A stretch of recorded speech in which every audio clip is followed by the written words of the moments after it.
Rik Emmett of Triumph returns to the podcast. He is about to release his second book, 10 Telecaster Tales, liner notes for guitar and its music. There's also a new album to go along with it, 10 Telecaster Tales. Welcome back, Rik. Thanks, Eric. Yeah, I had you on for your first book. Really enjoyed it. So it is super cool to have you back on, and this time to talk about this book right here.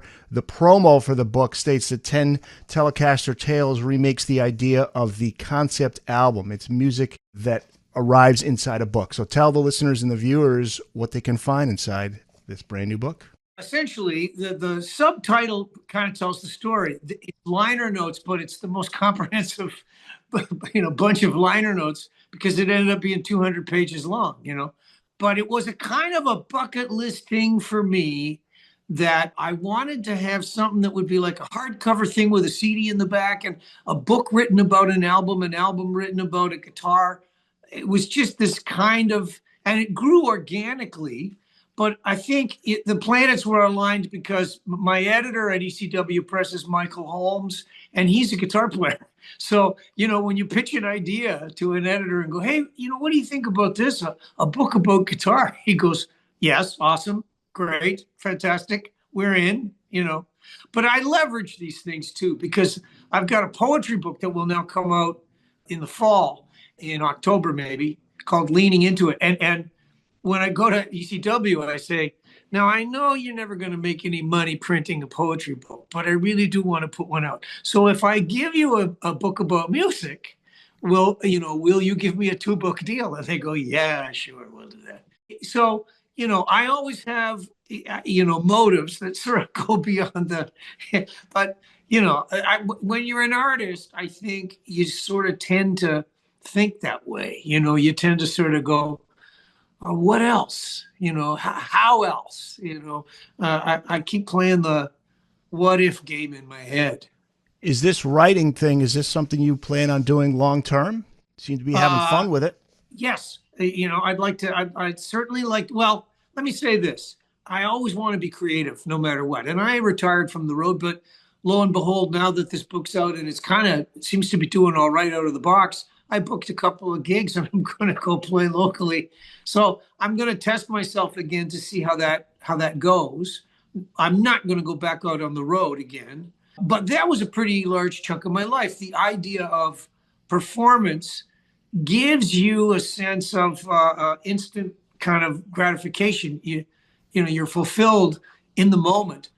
The artistic process gives me that too. So when I write, it's arduous. It's not an easy thing to write books, but I really do enjoy the process, And I don't want to become the tortured writer who's drinking too much and all of those kinds of cliches. And I am here in my garret, but it's a pretty nice garret, It is nice. I see those guitars behind you. Yeah. That looks nice. And actually, I see that window off to the right there, which I believe that's the window you mentioned in your book. It's faux, F-A-U-X. It's really just a lighted panel. Right. Because there is no window there. It's not a window. Yeah, what a terrible way of me describing it. Well, it was originally a stained glass window in a house that we lived in for like 38 years that was between our kitchen area and our sort of TV room. And then we renovated and then we moved it literally to an outside window. And it was in an outside window that we made. And then we moved away from the house and then we brought it with us. And so it was really a place where we went, this could be kind of cool as a library. And you see this over the beam here. That used to be the room. That used to be my studio and my library. And then we made steps up and made this giant, space. Because my wife wanted we call it a Muskoka room here in Canada, like a big, large kind of family room, TV room kind of thing that looked out on the pool in the backyard. And we had a designer, a decorator, and she was standing in that room with me looking out the back windows. She said, well, if we do this extension off the back of the house, you're going to be looking out at a roof. And I went, yeah. And she said, well, that'll be ugly. Why don't you just go to, once you've dug the foundation, you might as well go up 2 stories. You can have that studio you've always been dreaming about where you'd have windows all around. And I went, okay, lady, I'm in. And it proved to be beneficial from a creative standpoint. Well, we'll get to that. That's really cool. The opening chapter, titled "The Real Magic of Layers," So talk about the many layers of making music and how circumstances and environments and the passage of time generate extra layers of supernatural mystique to a song. Yeah. And I'm not the kind of guy that believes in the supernatural, but I must admit that a lifetime of creative process has made me realize that this layering thing makes stuff come into existence that you didn't foresee, you didn't intend, and yet there it is. Somebody 20 years after me writing a song says, hey, you know what I got out of your tune? This. And you go, that I I never contemplated that, but I can see that it's there. Yeah. So yeah, this thing of layers it's a really interesting thing. And of course, in my book, I quote the guy from Wilco, Jeff Tweedy, and he talks about that very succinct, very articulate. He kind of nails it. So I quote him because he talks about this fact that we all walk around. Music occupies a space in our heads, and everybody's space is their own. That's one of the beautiful things about music, and yet we share it. And you go, that's an incredible thing. And I think that is another thing that gives birth to this idea of layers, that there's going to be stuff in there that's kind of metaphysical. And the book proves that there are even more stories that come within a story. In fact, the stories in this book all began with one story, which began very practically: design a guitar. Tell us about your one-of-a-kind Telecaster style guitar, affectionately known as Babs. And for those who are just listening, he's showing it to us now. It's a beauty. Yeah. It looks like a Telecaster, but it's got Gibson kinds of stuff because it's a Gibson scale length and humbucking pickups and the bridge height. I like when I can get my hand inside the strings, like I like this, digging in with my right hand. Like I'm a left-handed guy, so my strong hand's on the board, which gives me a lot of advantages. But my right hand, I tend to, instead of being a guy that picks like this, I tend to turn my hand sideways a bit. And so I wanted the bridge up. This has been chambered, so it's light as a feather. It's like less than 7 pounds, even with the hardware on it.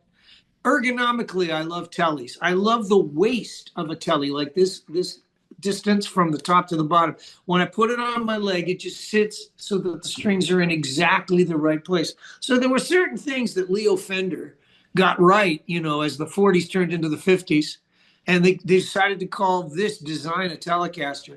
The whole idea of a headstock. I'm trying to get this. There you go.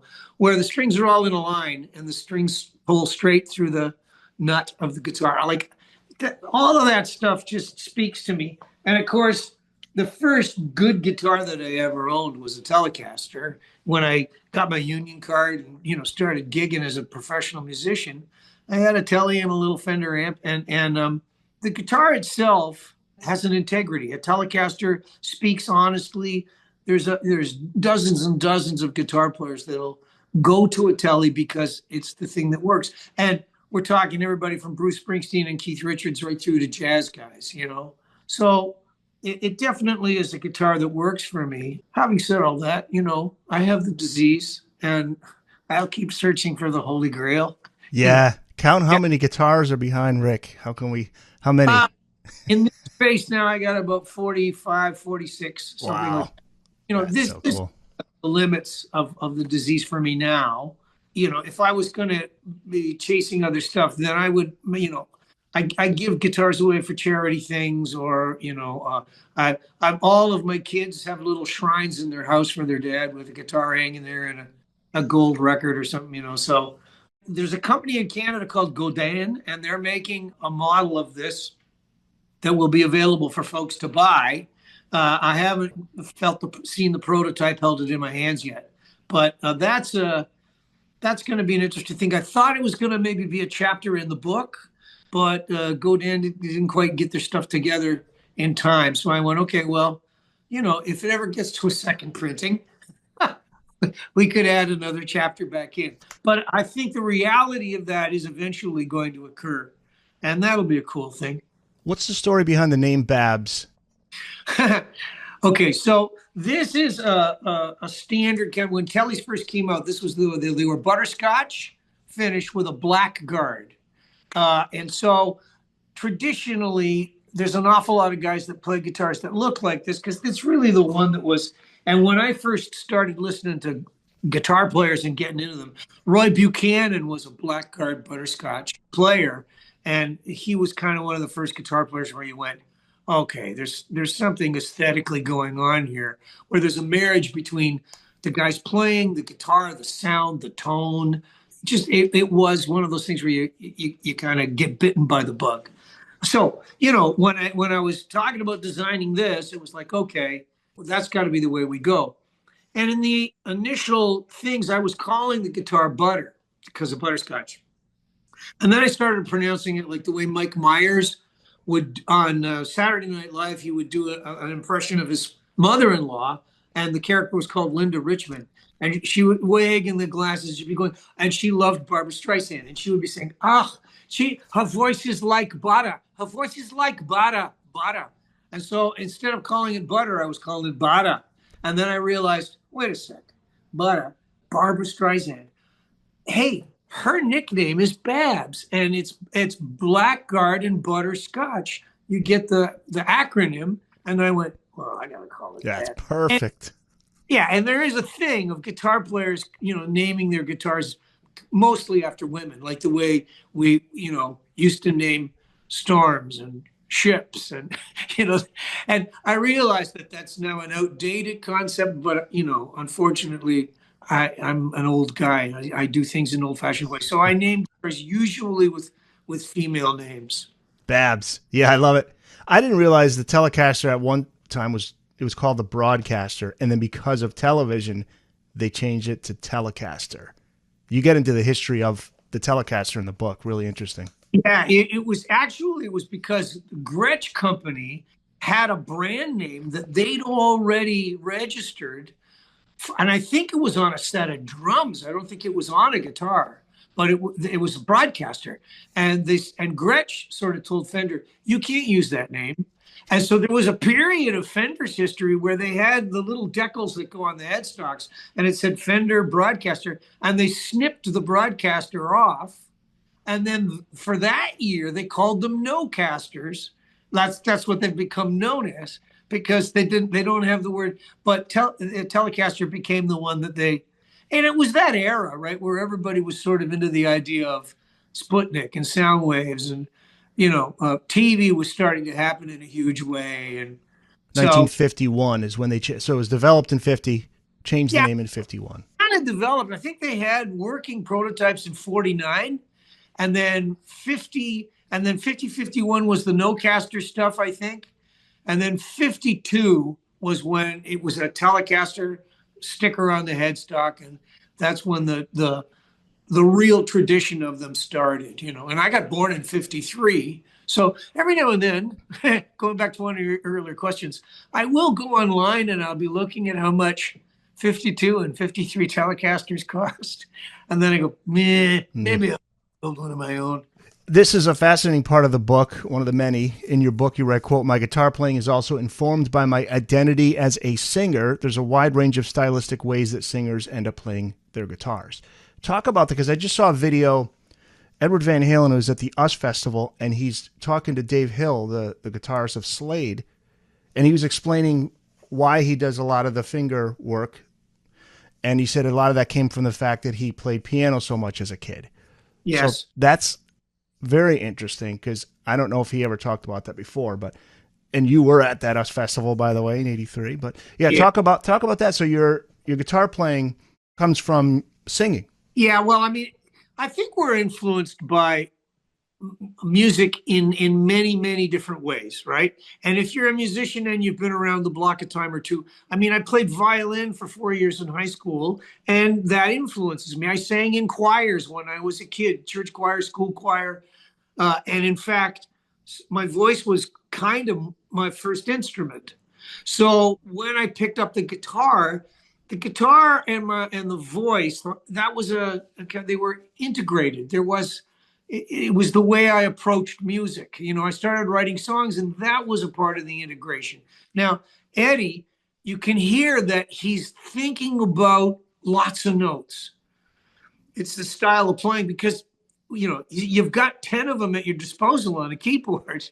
On a guitar, not so easy. You're picking, you can pick 3 or 4 or 5. You can finger only about 4 or, 5, 6 if you use a grand bar. But guitar is a little bit different. And the point that you raise about singing, there are guitar players, and Clapton is, I think, one of the guys I use as an example in the book.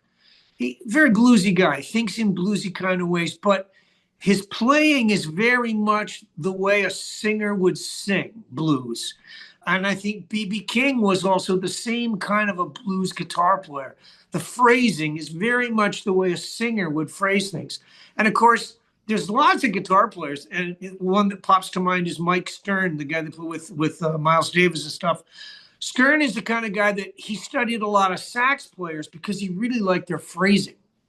And the thing about playing sax, of course, is that you've got to breathe. So you're going to play a long phrase, and then you're going to go, you got to take breaths. And I've always said to guitar players, you should breathe more. Like singers have to breathe, sax players have to breathe, trumpet players have to breathe. Sometimes to be more musical, the phrasing needs to come from something else, because guitar players they can be like guitar weenies and just go forever, hammering, and they're doing pull-offs, and they're playing runs, and they're playing scales, and after a while you're going, this is like monkeys on typewriters. Like there's just so many notes that it doesn't really end up being musical for me. Now, I will grant, because there's people out there that are going like, oh, Rik, I really like it when the heavy metal guys, play in never-ending sentences and streams of consciousness. I go, okay, great. To each their own. Chaque son goût. But I'm saying, for me, I like it when it sings. I like choirs. I like phrasing that gives me a chance to kind of think and breathe. So we're talking about taste, but I'm led by the things that I was exposed to. You also say that most guitarists are cross-dominant. Explain what you mean by that. Okay, so everybody knows about people that are ambidextrous, right? You can do things with 2 hands. And that percentage of the population is minuscule. But I am something that's called dextro-sinistral. So I do things of gross motor control with my left. I would hammer a nail with my left hand. I throw a baseball with my left hand. My right hand, I use for fine motor control. I write with my right hand. I pick up a fork and eat with my right hand. So fine motor control, gross motor control. And when I first picked up guitar, I was kind of like this. The strumming is a gross thing, and the fingering is fine. And I was like this. And then the guy said, my teacher was a guy named Jack Arsenault, and he was a left-handed guy that played right-handed. And he took the guitar and he turned it around in my hands. And he went, you're going to learn this way. And I went, oh, this feels weird. And he said, look, just trust me. Your strong hand's on the board. This is going to become a huge advantage for you in a very short period of time. And I think that's true. And the list of guitar players that are dextro-sinistral people, lefties that play right, Paul Simon, Richie Blackmore, Steve Morse, the list is Waddy Wachtel, like from all different styles, all different walks of life.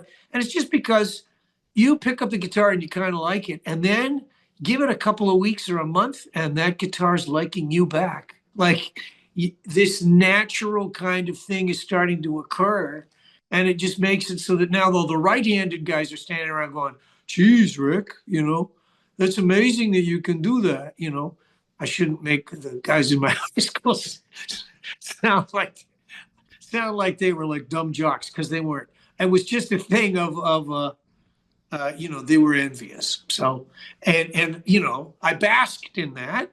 That's a nice thing. And that's what I mean about the guitar liking you back. Now you've kind of got this thing that is setting you apart. Was it Hendrix that played it upside down because he was left-handed?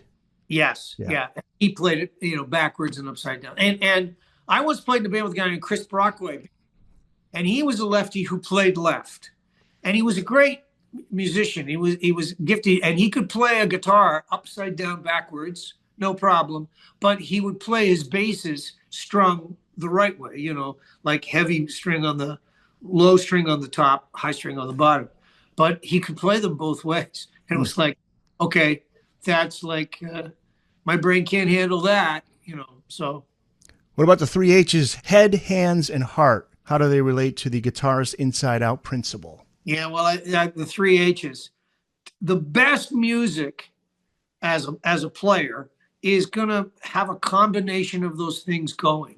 That there's an intellectual thing, there's an emotional component, and then there's this physical, technical thing that you've got going on with the guitar. So your hands are the things that are making the connection happen, but the music is coming from your brain intellectually and your emotions and your spirit and all of that stuff. So it's a complicated thing, but you mentioned earlier that I talked about in the book about layers. There's also this thing about triangles. Like there's a lot of triangulation that occurs in artistic conceptualizing, because you got an idea, free floating, free form idea. If you build a little triangle corral, you can capture the idea. And so that's my theory. It's my working theory. I tend to triangulate things. Let's talk balance. There's a great quote in the book you include from Leonard Bernstein. He said, quote, "We live in a world of up and down, back and forth, day and night. In order to exhale, we must inhale. There is no third step in the process, no intermediate function. It is in and out, 1, 2, 1, 2. And you reference this when talking about the importance of balance in a song. Yeah, well, Leonard Bernstein was talking about duality, and how it's this fundamental kind of thing that exists. And when you start writing things, you do tend to kind of go, okay, here's a 2-bar phrase. And now here's another 2-bar phrase. And now I have a 4-bar phrase. And if I take 2 4-bar phrases, I have an 8-bar phrase. That's kind of how music builds itself. And that's in a very fundamental way, of course. There's going to be things that overspan all of that. But nevertheless, those are the fundamental building blocks. So the idea of trying to seek balance, like the idea of a teeter-totter, the idea of how can I get this thing to have a fulcrum and have a range of motion, but it feels natural and it feels like it works. Now, I'm quick to add that, when I would teach songwriting at the college level, I would tell people, you don't want to have everything balanced all the time, because if everything's balanced, it gets boring. You do need to unbalance a structure sometimes in order to create a sense of an impending something, or you want to accelerate the form, or you want to decelerate the form in order to have people go, oh my God, I think a chorus is coming. And then boom, the chorus hook lands and you go, oh. And if you didn't unbalance things, you wouldn't have created that sense of momentum and feeling. But generally speaking, music works, and I'm a songwriter. So, even though these are instrumental guitar pieces in the 10 Telecaster Tales, they're songs. And you write a song and you kind of go, okay, I have a verse, I guess I'll need a chorus. And then you get a verse and a chorus and you go, okay, I'm going to need a second verse. It's going to be like the first verse. I'm probably going to need a third verse. And threes, we're talking about duality, but 3 is a pretty standard kind of construction as well. Songs kind of have 3 verses. And then sometimes they have a bridge, which is the vacation from all of this balanced activity. You go, we need to break it down, or we need to take it away and then bring it back so that it'll have this satisfying return, which is, again, sometimes I love when you see guys that can juggle. And they're comedians. They kind of talk and they're doing their act and they're showbiz. And they can juggle 2 things, and then they add a third, and then they add a fourth, and then they add a fifth. And it's all part and parcel of this is what you're doing. And as an artist, that's what you're doing too, But he's still only got 2 hands, and eventually the show itself is going to come to a nice, balanced, this was my presentation, thank you very much, And so that balancing act, that juggling act, is also part of the duality. Based on feel, though, too, I would think, because you mentioned Clapton, I always think about the song, it's in the way that you use it. It starts with the main chorus. What goes into that decision to say, let's start with the chorus rather than let's build up to it? Well, I think people that have been at songwriting and record making and record production for a long time, then they're seeking ways to try to make a song better, more memorable, more powerful. And the thing that I talk about a lot is being a song detective, that you get to the point where you're trying to get yourself out of the way. You're trying to get your own ego out of the way so that you can hear or detect what the song is trying to tell you it wants to become. And sometimes, and I don't know if you've read Rick Rubin's book, but, there's a producer that, has everything from the Chili Peppers to Johnny Cash to, the guy's had a lot of success. And he's a guy that's a real kind of Zen song detective kind of guy who would be in a studio situation and would say, hey, what if we tried starting with the chorus? So he's not the only one. I think lots of guys arrive at that. They go, let's try that. Let's see how it works. And when you kick the tires in the studio, you're going to do a lot of tire kicking. That's why you have studios, so that you can sort of indulge yourself in the luxury of, well, let's try something different. Let's try it a different way and see how it works. So I'm not really a start with the chorus kind of guy. I'm maybe, and I've written hundreds, maybe thousands songs in my life, maybe more. And sometimes, I have tried it, but generally speaking, I kind of like the idea of, and I'm old school, right? I was cutting my teeth when there were rock and roll bands were turning into prog bands. And I kind of liked prog, And so I liked the idea of the more parts you could have. You could get a song on FM radio in the 1970s and in the first part of the 80s, where you could have like an intro in halftime, a slow intro. Oh, and then the groove would kick in, and then another verse would come along that would be an entirely different verse than the intro chunk was. And then you get to the chorus, and then you have a bridge, and then you have a breakdown with the disco section in it, et cetera, et cetera. I liked that, Yeah, like a song like the Beatles' Help starts right away with that. And that comes during a time of AM radio, and that was beneficial to come right in with it. But I just found out that that was a song that John Lennon wrote as a ballad. Yeah.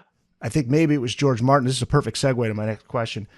I think maybe it was George Martin, but having somebody to step in and say, let's try this differently. How important is that? Because you do write about engineering and production, and this can be tricky because you say beauty's in the eye of the beholder and in the ear of the listener. How important is that? And do you prefer self-producing, or do you like having an outside producer? I like both. Yeah, and a lot of times it sort of depends on the process. When I write something like 10 Telecaster Tales, it's very personal. It's self-expression, and I wouldn't be keen on collaborating during the creative process. But when it comes to recording, I'm very lazy, and I don't like having to engineer my own stuff. I am opinionated when it comes to producing, but I also like collaborating. Like, I'll give you a little anecdotal story. The other night, I went to see a couple of my pals. Peter Cardinale, he runs a label called Alma, and an artist that he has signed to his label is Don Breitup. And Don and I have done some co-writing together. And they were in the studio locally here. So I drove up one night and was sitting there and listening to what they were doing and working on this thing that they were sending to somebody in Japan. I don't know, whatever. So they're working on this tune, and they got a singer out on the floor, and they're putting a voice on a demo. So, they're working on, and they get towards the end of the tune, and they have a half chorus come back at the end of the tune. And there's this kind of kick line that goes like, I don't think about you, or something like that. And of course, it's one of those things where the singer, she's not really saying, I don't think about you. No, no, it never crossed my mind. You don't cross my mind. That was the line. You don't cross my mind. Or it never crossed my mind, something like that. But she's protesting too much. The singer is actually saying that because she's regretting and she's thinking about it all the time. You know that missing you? Remember John Waite? Yeah, John Wayne. Yeah. You. I'm not missing you. But of course, what he's saying is, I'm missing you all the time, right? So it was one of those kinds of songs. And she gets to the end and she's singing the line, it never crossed my mind. You don't cross my mind. And I went, instead of and the line was sort of phrased like, you don't cross my mind, you don't cross my mind, something like that, or you don't cross my mind. And I went, you should slow it down. Like, I can't keep my mouth shut. I'm in the studio. It's not my session. And I say to the guys, what if at the end you slowed it down and you hung it, you added 2 beats so that she could go, you don't cross my mind. And it would be this really kind of defeated, she's saying it, but she doesn't, she means exactly the opposite. And it's heartbreaking that she said to, spent the last 3.5 minutes trying to cope with the fact that she's, broken and obsessed. And they went, oh, Rik, that's a great idea. And I'm sitting there thinking, uh-oh, I shouldn't have opened my stupid mouth. This is not my session. This is not my song. But I couldn't help myself. So collaborating, to answer your question, sometimes it's an impulsive kind of thing.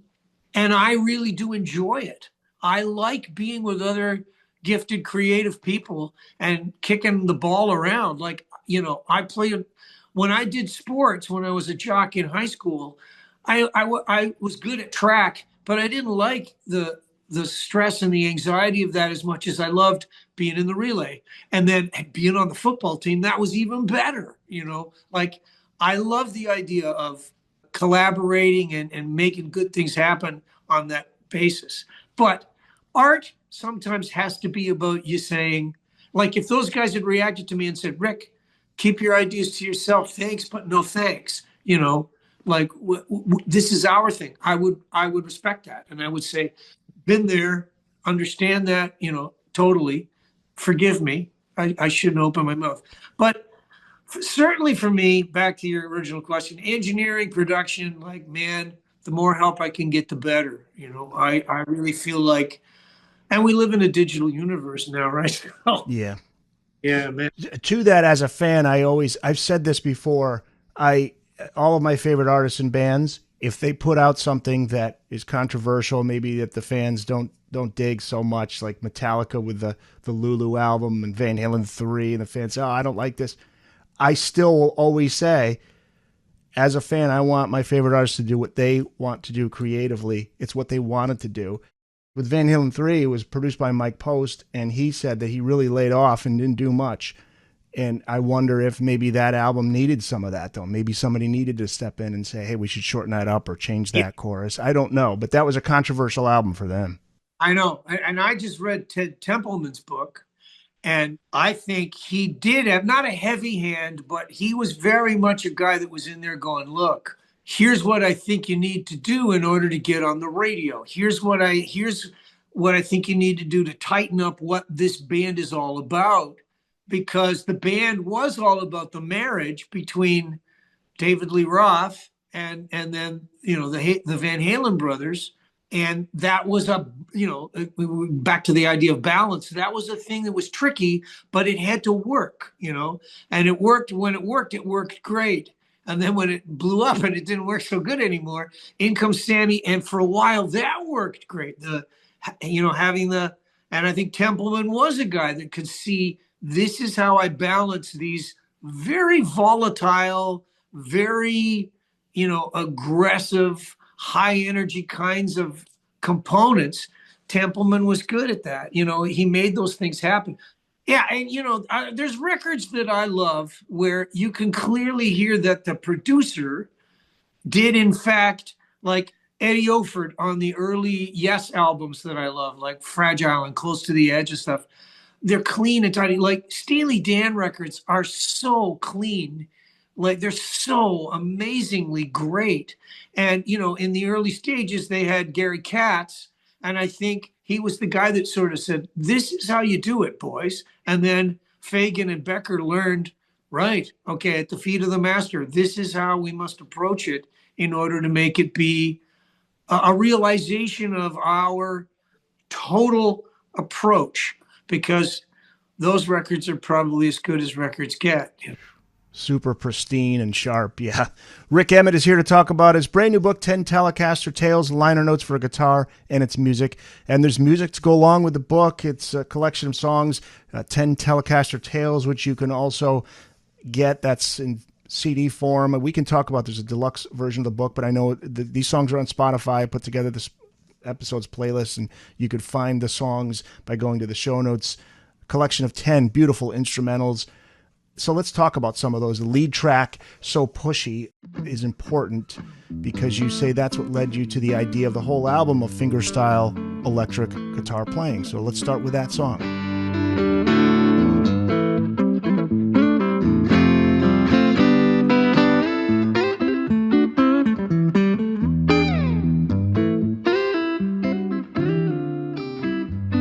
I had written a poetry book called Reinvention, and I had little pieces. And So Pushy was a little 12-bar jazz bluesy thing. So I started, and I was thinking, well, I could turn that into a tune. It's going to need a little bit of embellishment. It's going to need a B section. And then I still felt I'm not all the way there yet. And then I said, this needs like an intro that would be like, what would, I don't know, Jimmy Page do? What would Ted Nugent do? Like, I need a riff that's like kind of not big and dumb, but something that's just a powerful bluesy kind of thing. So then I came up with this thing. It was like, and I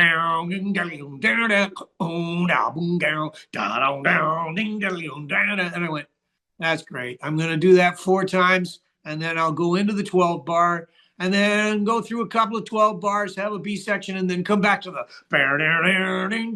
And when I did that, I realized, okay, this is a done deal. I got this tune is happening. And then it was kind of like, because of that, now I created a sense of momentum. A lot of the energy that I needed to be starting to find other pieces of things and start building things, being inspired by stuff around me. I was going, hey, and meanwhile, of course, the guitar's being designed, and we're going, I'm thinking, these things that I'm writing, it was COVID, and our house was being renovated. We were living in a barn. I was starting to feel like, okay, I'm going to write a barn dance suite of stuff, and I can play all of these on the telly when I finally get the telly. So it was like all of this stuff was kind of coalescing, and you start to feel like a project creatively has momentum. It's like you climbed on the Derby racer at the top of the hill, and now it's not going to stop unless it crashes. And the tracks Funky, Scratchin', and Slinky, those are more in your wheelhouse, whereas songs like So Pushy and Gee Whiz are not.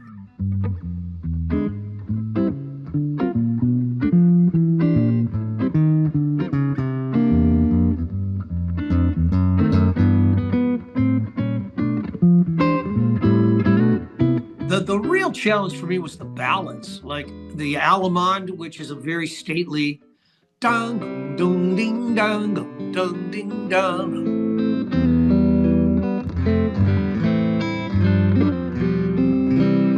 It has to be very courtly, very stately, and that's hard for me. I like to push notes, syncopate things. A tune like, say, Gee Whiz on the album is a walking bass, boom, boom, bong, bing, bong, dong, ding, dong, ding, dang, do, and that kind of stuff. It comes to me naturally, but it's a bitch. It's just really hard to play because you're playing a walking bass, but you're trying to grab chords and you're trying to put melody on top, and so it's like that sort of Joe Pass, Chet Atkins kind of territory where I'm going, oh man, have I bit off more than I can chew? But once I get it under my hands, I can handle that stuff. It's the ballads, There's a piece at the end called Nocturne, which is very kind of sad, very floating and drifting and like snow on a moonlit night, kind of. It has to have that feeling.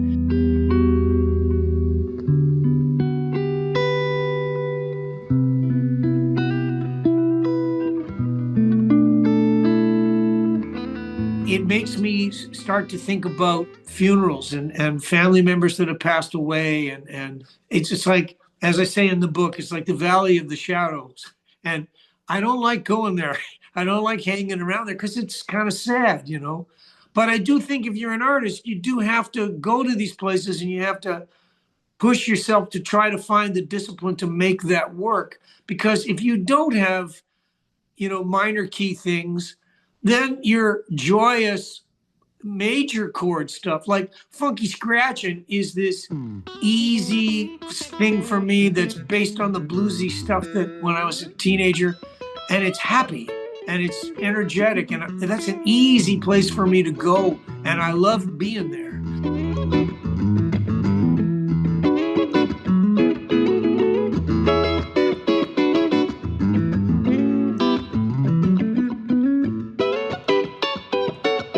But if I want it to have its full impact, I got to go to this is back to what we were talking about before about balance. Like if you don't go dark sometimes, then the light won't seem as bright when it comes, you know, when it happens. So you need contrast and you need the balance of contrast.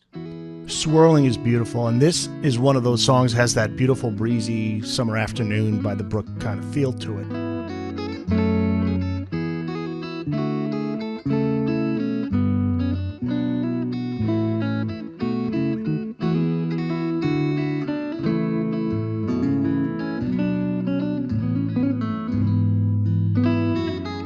And this is where we get to the Faux, the new recording studio. This kind of influenced that, right? That was the difference because before you were recording in a cellar, I think. Yes. And as I sit here, you know, you guys can't see it. Maybe I could spin this around so just so that you can get a look. Like here's what I'm looking at. See all those windows all the way around? Oh yeah. Yeah. So that to me is like, all my life I was in studios where I was in a basement or a place that had no windows, you know. So this was more for the writing than anything else, just so that I would have a creative space where I could see trees and wind and clouds and sky, you know, and my imagination could then move towards sort of more organic kinds of feelings. And it's been very good for me. It's like it has really worked, and it's nice now that I've got this location for doing all this, you know, filming and videoing and blah blah blah. You know, like it's just a nice location to have now. As far as that affected swirling, the metaphor there was not necessarily what I was seeing out the windows. It was a river, and rivers they show up in work all the time, right? The idea of current and the idea of this thing is it's like time, it's flowing by, and life is like a river. And, you know, Springsteen talks about the river, and, you know, everybody talks about the river. Somebody's, well, I think it was David Byrne, you know, take me down to the river and dip me in the water, and all that kind of stuff. It's a standard. I mean, you get baptized in water, you know, we're born out of amniotic fluid, you know.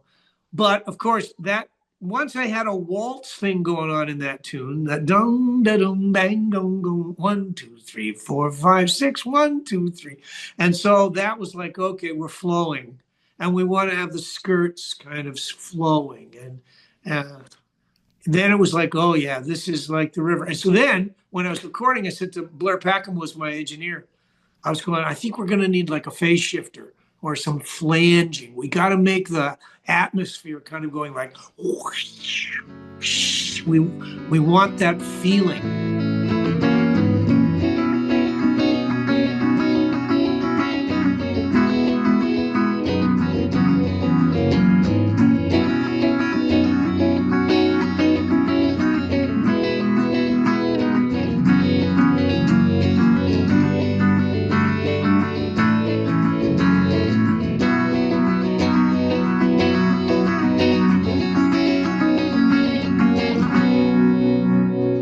That was cool. That was effects after the fact. But, you know, to me, that's one of the things that really makes that thing work is just the sound texture of it.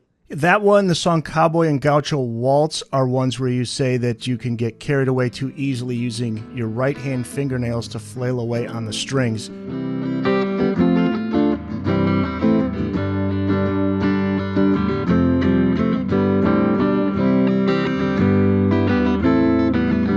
That can overload certain frequencies. Is this something where we get into the engineering part of it or the mixing part? Well, yes and no. I mean, it starts with stuff like, you see these nails? These are acrylic nails, and I get them painted on at the local salon and then backfilled once they start growing out. And they're hard as rock and they're great. But once I start flailing away on strings with them, and the Gaucho waltz is like, it has that sort of jing jing jing jing jing jing jing jing jing jing jing jing jing jing jing jing jing jing. And so it creates all of these upper frequencies, these things that are like really high, incredibly not what you want treble that's sizzling away. And you go, how do we get rid of that? And so you're using graphic EQs and you're trying to yank that stuff out. But yeah, and if I had spent more time in pre-production, I would have realized, well, I should probably be playing that not as hard, and I should set the amp in a different way and set the mics off of the amp in a different way, and I should use maybe a different preset when I'm doing it. I should alter the part a little bit, so instead of playing closer back by the bridge, I play a little closer up over by the neck so that it's a little bit warmer and rounder on the originating sound, But, you live and learn, right? And sometimes a mistake is happy, and it's kind of something that gives a piece of music its character, its unique character. Other times it's a mistake, but we were talking about this earlier, and you're talking about Van Halen 3. Sometimes it's important for an artist to make a mistake because you learn from mistakes. And the things you learn from mistakes will stick with you and form you far more than somebody going, "You're great, oh, that's great, just keep doing the same thing, man." And David Bowie would say, no, no, no. You know what's interesting? When you get out in the water and your feet can't touch the ground anymore, like, you can't find bottom, and now there's a little bit of danger. And I think there's great truth to that. I just did a David Bowie episode. An author who wrote a book, he talks about that. Bowie was not afraid to make a mistake. I don't think he was afraid of criticism either. I mean, I'm sure it hurt, but he would rather take a chance and fail than not at all. And I think that's true of people, like even the people that do end up having incredible commercial success. Let's say right now, Taylor Swift, maybe as a precursor to her, Madonna. You do have to have a kind of a spine of titanium, because you have to be no fear. I'm going to do this because I feel like this is what an artist should do. And this is right for me at this time, even if it's a mistake. In the long run, it's going to be something that moves me ahead and opens me up and makes me become a better me.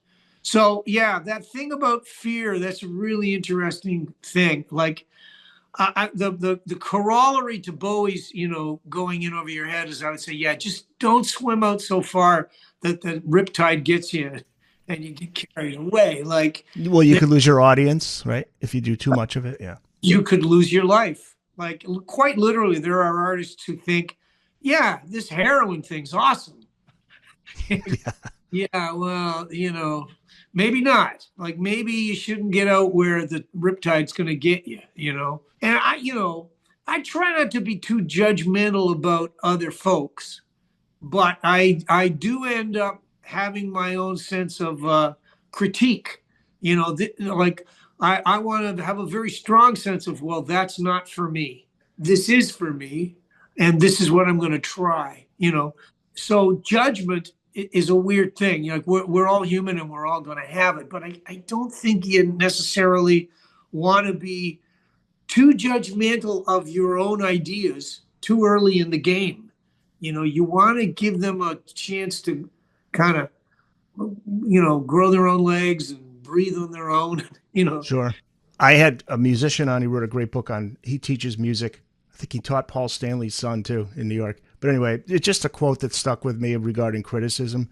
And he said he always told his students, and this is what he would do: if somebody criticized his work, read it over and over again until it doesn't affect you anymore. I thought that was interesting because some people choose to avoid it. Maybe I don't want to read what people write about my music. He chose to just take it head on and say, just keep reading it until you develop a thick skin to it. Yeah, I mean, yes, thick skin can be bad for you because I think you do have to remain emotionally responsive and empathetic. Like, I think there's a lot of shit going on in the world right now where there's too many people that are not empathetic enough to other folks. And, you know, I think for sort of, I don't know, democratic, liberal kinds of communities to work, which is to say, countries and the planet Earth, you know, we have to have a kind of a, we can't be so thick skinned that we're just going like, fuck you, you know, that doesn't work on large scale kinds of things. Municipalities can't work that way. States and provinces and governments can't work that way. You have to figure out a way to be empathetic to what other people are saying and what are the, so by the same token, I think your point and the point of the guy is a good one, that you do have to arrive at a point where philosophically you can say, okay, I can see where they're coming from. And I'm not going to necessarily let that color my own judgment or color my own choices. But I will take it into account because, you know, but having said that, I would tell students in a college music classroom, look, you don't have to get everybody to like you. That's not how it works. You only have to get a certain group of people to like you and support you because of the fact that you're showing them that you make pretty good choices most of the time. And I mean, you know, not to put too fine a point on things here, but, you know, Trump got, you know, I don't know, 48% of the popular vote or something, you know, more than, you know, Harris did. But half the voters that can vote didn't even vote. And there's another 25 or 30% of the people that are living in your country and they don't even get to vote. So, you know, when somebody says, well, you know, we have a clear majority, yeah, you know, that's fiddling with the actual facts. You know, that's fudging the way that truth should work. So in truth, I think you, as an artist, you have to have an open mind. You can't close, your skin can't get so thick that ideas can't get through to your Yeah, there's head. the balance. You got to balance it. You can't be too far on one side or the other. We were talking about your style of playing having to do with being a singer. And so kind of want to go back to that because there's a quote in the book. You say, I have to fully commit to quality time in the woodshed where I must relearn lessons about control, restraint, and the emotional power of letting notes speak in eloquent phrases before I rush ahead to more and more notes. Now, this is in reference to Allemande and Rio Glide and Winter Nocturne. Expand on that a little bit if you can. Well, in the specific case of Real Glad, I was rehearsing it last night, and it's like it's a very laid back kind of Brazilian samba-ish kind of boom boom boom boom boom boom.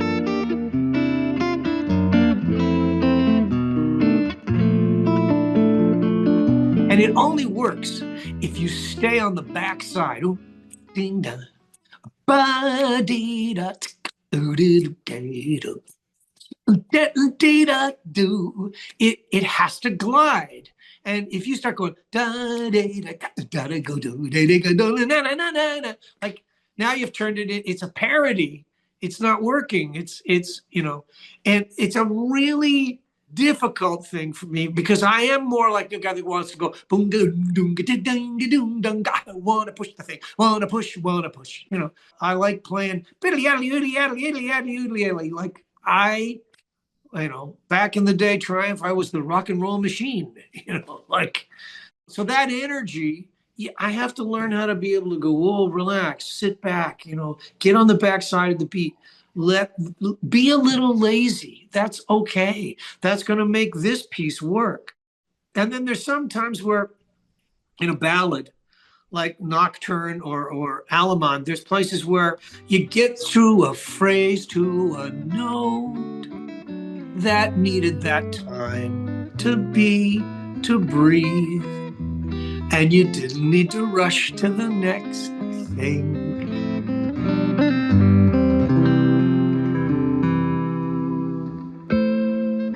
That's really hard for me. I am not wired to try and to let that happen. But this comes back to a thing where I'm going to go all the way back to when I was a kid and I'm singing in the choir, and you're learning how to sing.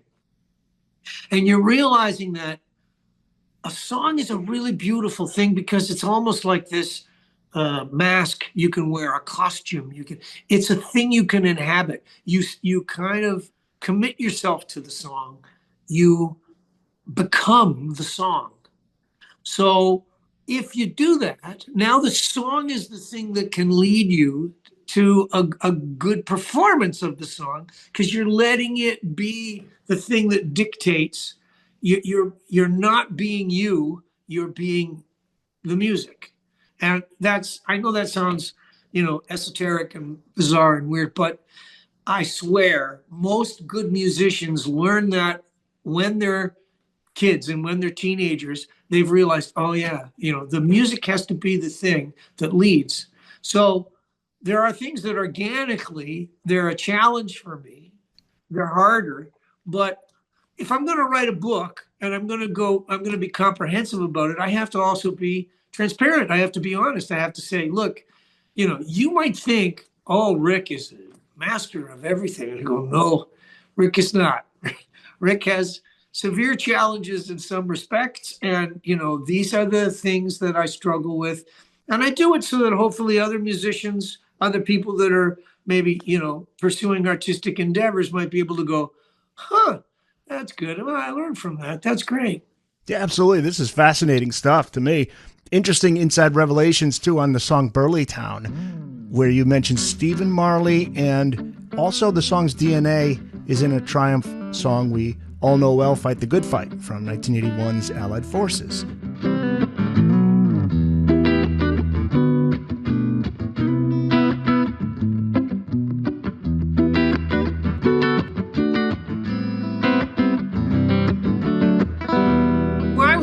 Fight with Gil, Moore, the drummer in Triumph, he had this ba ba ba ba ba ba ba ba ba ba ba. That's kind of what he wanted. He wanted to, on a snare drum, he wanted to go, and so he had this lick, and it was like, can you find a riff that goes with that? So we had that, and then we had this groove now that was like, boom, a cat. It was very John Bonham, boom, chap, boom, chap, to boom, chat, to boom, chat, and so I'm starting to, and it's turning into reggae, and we're getting this because it kind of comes right out of that boom whack, boom whack, boom boom jack, boom boom jack, and the bridge was like this, down to the boodle, and Gil was playing like boom boom boom, boom boom. Boom, ba-dooba dubba dubba in the B section of the song. This is reggae, right? Cha cha cha cha cha cha boom cha cha cha. So I'm going, I like this. Like, this is a really cool global kind of appeal is in this rhythm. So I go back to reggae time and time again for things. And so I had a couple of these little ideas, riff ideas and stuff. And I was thinking about my hometown, Burlington, where I live. It has a long tradition of a teen touring band, kids that, like a marching band. And so on a spring day, you can go for a walk and you can hear them in the park practicing, the drum guys doing their things, having a sectional rehearsal. Sometimes they're walking around in the park and they're all like, so you go, wow, that's a cool tradition to have in a city. But we have music festivals, and we have jazz musicians, and we have country and Western folks. There's bars where you can go and hear all kinds of great music. Plus, it's a waterfront town, so there's piers and there's bridges and there's like lakefront, and you can walk, and and those are constantly full of things like guys they've set out their hat and they're playing their tunes, and they're just hoping for somebody to chuck a couple of. We have loonies and toonies here. Hey, where are you from? I'm in the U.S. in Connecticut. Okay. But I think of the word buskers. They're buskers, right? Street buskers. Yeah. Exactly. And I've always felt like talk about independent minds. Like a busker. Sometimes they're out there. I once wrote a song that was kind of about. Oh, I can't remember the title of it. It was on my Good Faith album, and it was about a guy that was out busking, and how he had this freedom that a guy like me doesn't get to enjoy. You're rehearsing bands and you're out, and you got this guy. He can choose any song he wants. Absolutely. He's got no boss. He doesn't have to have a union card. Although I think buskers now, do they not? Sort of municipalities sometimes make them register. And I want to go back to Chet Atkins and Joe Pass, because you mentioned them earlier. Chet Atkins, the name is pretty well known. Joe Pass, not so much, which he really should be. And this is in reference to the track Gee Whiz. And you get to sneak in some quote unquote show off stuff.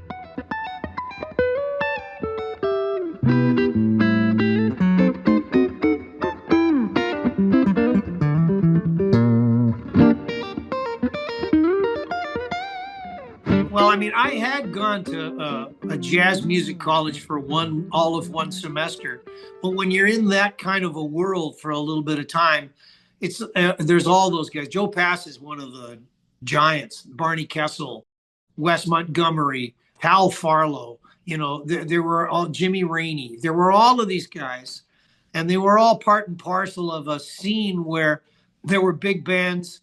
There was the idea of bebop. All of this stuff had influenced guys to become jazz guitar players on a really high level.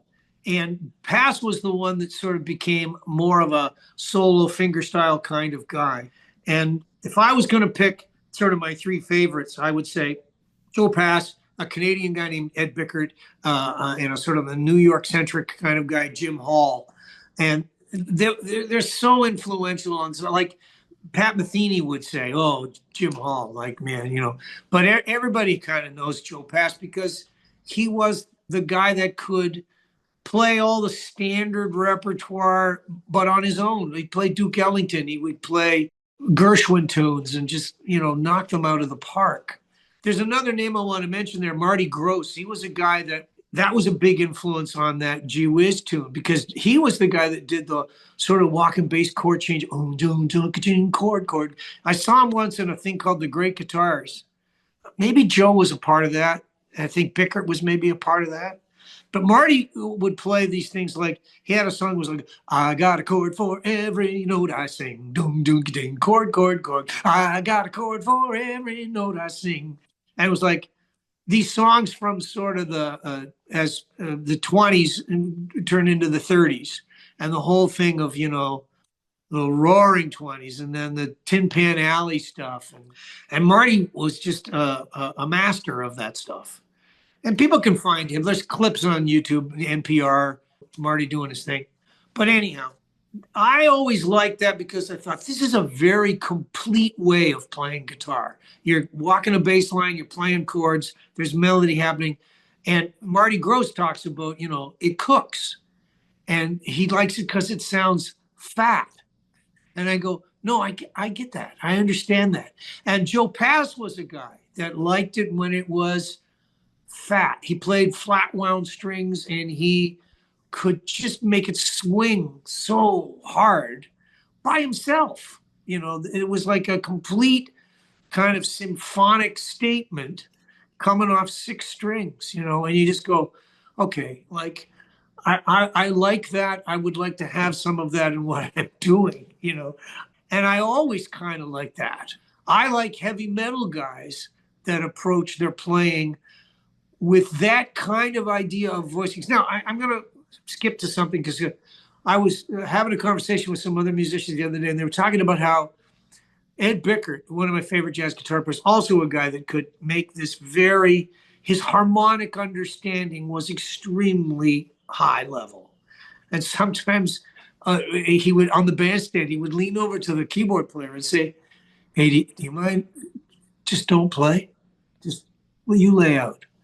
Because he's got his own ideas about harmony, and he wants a harmonic, and he needs space in order to be able to make it happen.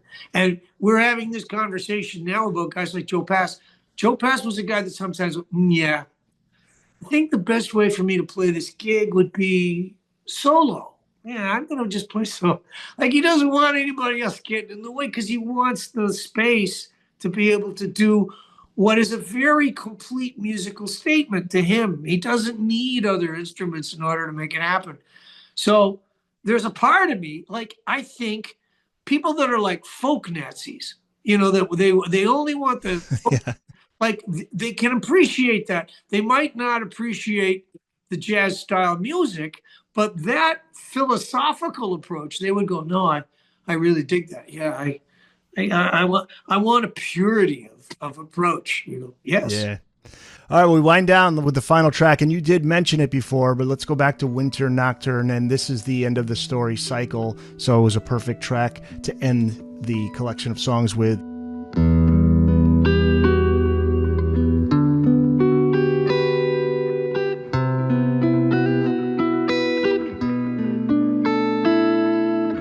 People often ask when you're a writer, like, hey, Kay, where do ideas come from? How do you, what's your process? Where do you start? Do you start with melody? Do you start with chords? They come every way possible. I don't limit myself as to, oh, this is my process and this is the only way I do it. Now that we have a digital world and I have an iPhone with, voice memos, sometimes I'll get an idea and I'll just sing something into it. Sometimes it's a groove idea. Boom, chaka, boom, boom, boom, boom, chaka, chaka, boom, chuba, chaka, whatever. It's nonsense, but they're seeds, and sometimes if you can get a seed into a fertile ground and a little bit of water, hey, some things can happen. So I had a seed of a couple of weird little chords up the neck. But when I was listening back to the iPhone little, chord thingies that I played off my guitar, I realized, this is E minor on a guitar, lots of open strings. It's not, according to Spinal Tap, it's not the saddest of all keys. D minor is apparently the saddest of all keys. But E minor is a pretty prolific guitar key because there's lots of open strings and there's lots of ways you can go. And there's lots of beautiful, easy harmonics that can ring off the guitar. Now, when I first started in Triumph, I had a piece called Moonchild that was part of part of a thing called Blinding Light Show that was on the very first Triumph album we made. I'd written that piece when I was in college, so I was still a kid, but it was E minor. It had E minor harmonics. And then I was thinking, if I revisit that, not as, wanting to lift the licks or anything, but just to find the mood of that piece and the spacing and where I was coming from, but don't lose the thread of being in a very sad, reflective place. So the sort of poetic metaphor that I mentioned earlier of moonlight on sort of freshly fallen snow, so that you get that crystallization, you get those sparkles, the wind comes and then there's a little bit of snow that drifts down off the cedar. Just that kind of a atmosphere, but also being real sad because I'd lost my dad recently. And so there was, dealing with that grief. And I went, well, be there, go there, live there, find the chords for that, find a chord sequence that makes that kind of feeling work. So, a nocturne is generally something that's like a late night kind of rumination. So I think one of the things for me creatively, the fact that I'd written a book of poetry and then was also now continuing to write poetry as one of the creative things that I do, write guitar pieces, write songs, write poetry. I think poetry has had a really good influence on me as a musical creator, because now I search for the poetic in the musical things that I'm composing and that I'm writing. That's become a lot more important to me. So I mentioned phrasing earlier as a thing. And there's a lyricism that you're also looking for, a lyrical approach to the way you phrase things, and the way things come together, and the way the things sort of pile up on each other and integrate. So I think that was something that I learned in my 70s. Well, the book's out March 25th, I believe, right? That's the release date. 10 Telecaster Tales, liner notes for guitar and its music. So the music is out now, though. I know people can find that. I know it's on Spotify. I believe the songs are on YouTube as well.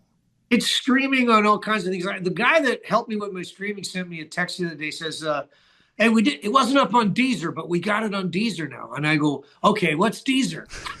You know?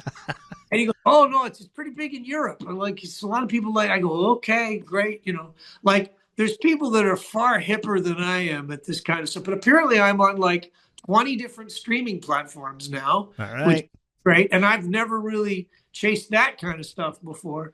But you can also download it at bandcamp.com. You can get your own downloads if that's the way you want to get it.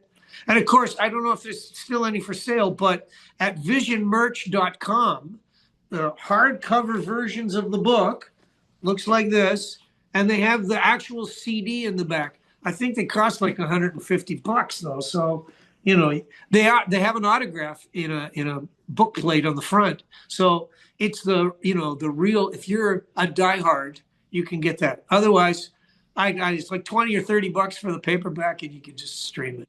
Well worth it. You can get the book on Amazon and all the usual places too. And you have a website? I do. www.rikemmett.com. Rik, R-I-K, E-M-M-E-T-T.